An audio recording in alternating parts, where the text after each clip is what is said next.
Hi and welcome to Ask Wardee. I'm Wardee, a wife and mom of three and the lead teacher and founder of TraditionalCookingSchool.com. I'm also the author of The Complete Idiot's Guide to Fermenting Foods. Ask Wardee is the weekly show devoted to your niggling questions about traditional cooking. Maybe it's your sourdough starter, your sauerkraut, superfoods, broth, or anything else to do with traditional cooking. That's what we talk about. You can catch Ask Wardee live each Wednesday at 10 a.m. Pacific, that's 1 p.m. Eastern, or through the podcast or video replays at askwardee.tv. And now let's get to today's show.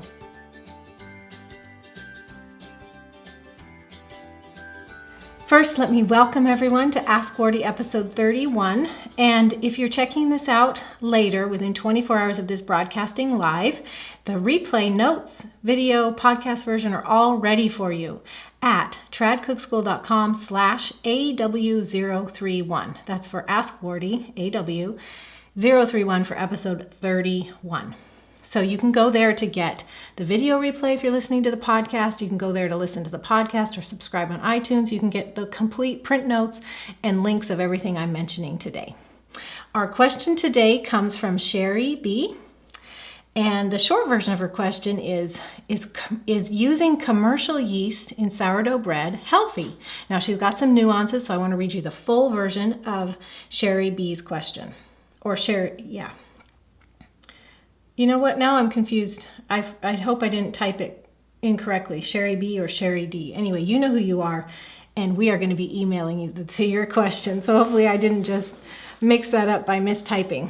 All right, so Cheri says, I very much enjoyed all the info I've gotten from your site and the e-courses. Not only do you offer easy to understand instruction and know your craft, but you also have a kind, loving, and gentle spirit. It's a joy to learn from you. Well, I really appreciate that, Cheri. Although my family enjoys a hearty sourdough boule with hearty food, they very much dislike the sourdough taste in a sandwich loaf. I'm on a quest to make a nice, soft, digestible sandwich bread without the strongly developed sourdough taste. If you guys are resonating with this, go ahead and put a thumbs up or a +1 in the comments, no matter where you are. Blog, Periscope, Facebook Live. Give me a thumbs up or a plus, or you can tap the screen if you're on Periscope, if you're resonating. I found I can manage a nice, delicately flavored loaf. We're getting a lot of thumbs up and +1s. I found I can manage a nice, delicately flavored loaf if I add some yeast to it and do a fast rise rather than overnight. However, I only feel half good about that because even though I'm using my sourdough starter and sprouted whole wheat flour to avoid the phytic acid, I am still adding commercial yeast. Is it unhealthy for us to eat bread with added commercial yeast on a regular basis? All right, good question. And I'm going to have my answer here, but first I want to take a poll with everybody who's here live. So now there's two parts to this. Number one, just in general, if somebody was to use commercial yeast versus sourdough, I think and I'll explain this in a bit, we pretty much all agree that sourdough is more healthy. There's a lot of information behind that. But Cheri in particular is using a sprouted whole wheat flour with sourdough, but she adds commercial yeast so it'll rise faster so that the sour flavor doesn't develop as long. So what is your feeling to that part of this situation? Put a thumbs up if it's as healthy, she's doing okay. Put a thumbs down if you think it's not as healthy. And if you're on let's say do a 1, if it's, what did I say? I mixed up the order. I already forgot what I said. Somebody remind me. Was it a thumbs up for good and a thumbs down for unhealthy? I think so. So you can do a 1 if it's healthy, a 2 if it's unhealthy. Personally, wouldn't want to. If you do a larger amount of starter, you can do a shorter rise. That is so true. Kay and Brooks, it's not as sour in that case. Okay, so we're getting some thumbs up, some thumbs down, some 1s and 2s. Okay, well, you know what? I don't feel that this is a clear-cut, cut-and-dried answer, and I'm a big believer that we need to make the best choice for us, and sometimes we're not perfect. Sometimes we're not 100% 100% perfect, but sometimes 99% works for us, so our family will actually eat the food, and so in that case, it's a good choice. But let me tell you what my answer is here. So speaking specifically to Cheri, because you're sprouting your wheat to reduce the phytic acid, In my opinion, you don't need a long rise time that the sourdough would provide. The long rise on a sourdough is for flour that hasn't had any traditional method used to prepare it at all. And by long rise, I mean at least a total of 7 to 8 hours in a warm location in order to reduce phytic acid significantly. So my answer to you is, in your case, I think you've got the best of both worlds. The sourdough starter gets to work for whatever time the fast rise is for you, and I'm not sure exactly what that is. But prior to that, the sprouting is what helped prepare your wheat for good digestion. So it reduced phytic acid, it helped pre-digest the gluten. So because you actually sprouted your wheat berries first, milled them into flour, they've already got the benefit of a traditional food prep method. And so then the sourdough duration of 7 to 8 hours or overnight is not as important. You can short circuit that with commercial yeast because the sprouting and the sourdough together help prepare your bread for good digestion. Now, having said all that, I think you're okay, but it still doesn't mean I think that it's as great as if you used sprouting and sourdough or fully sourdough. Now, perhaps there's slight differences health-wise. I do think you're doing well overall. One thing I've heard is that the acids in sourdough bread can help with digestion, and by short-circuiting the rise with the commercial yeast, you're not allowing those acids to develop as long, and so perhaps digestion is not as good. Now, if nobody in your family has issues with digestion, it's not, that may not be a factor for you. So, in terms of phytic acid, in terms of pre-digesting the gluten, because of the fact that you're combining sprouting with sourdough, I think you're okay, and I think you can feel confident and continue to do this nice sandwich loaf that your family loves to eat. So I'm giving you a thumbs up.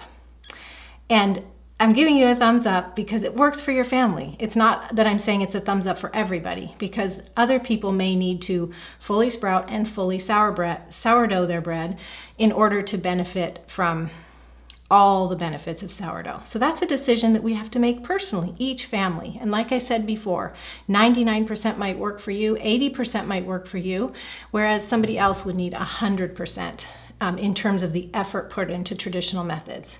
Because it's your health, it's your family situation, it's your allergies, and you have to take all that into account.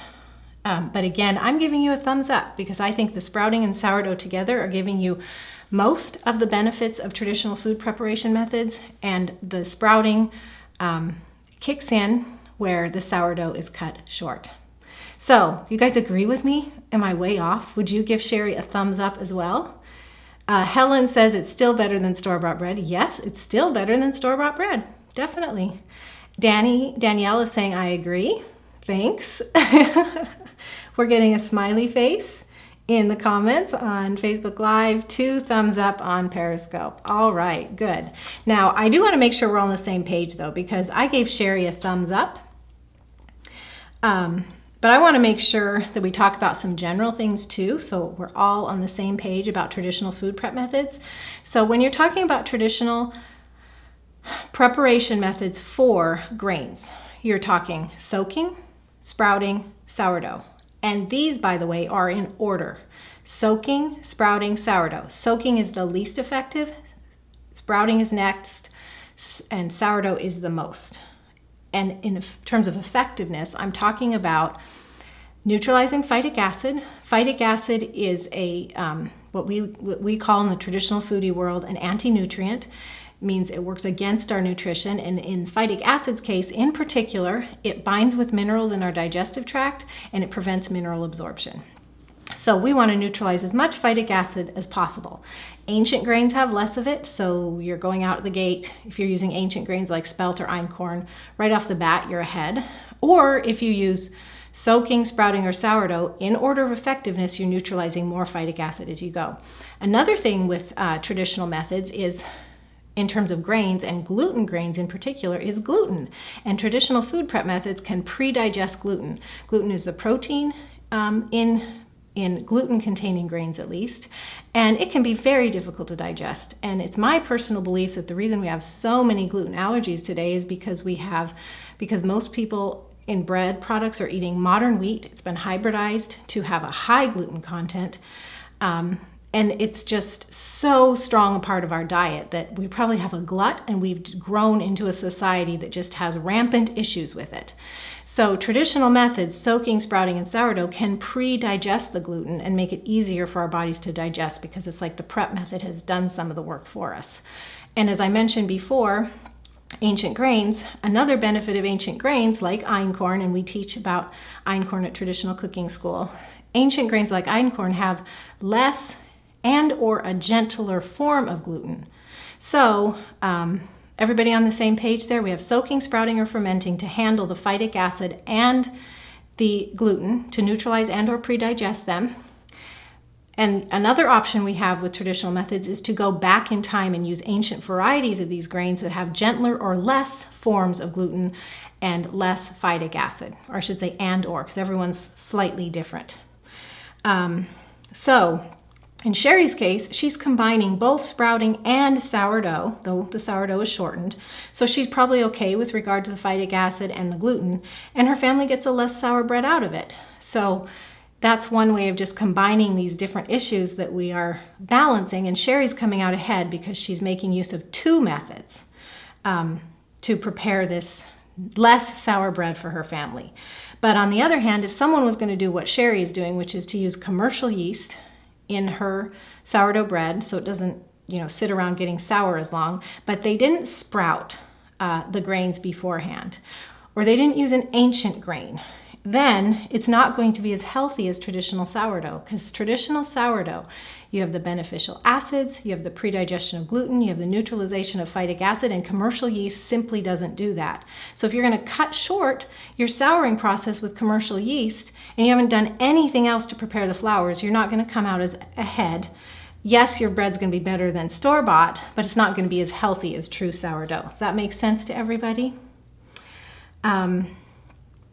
Now, I've got some options for you.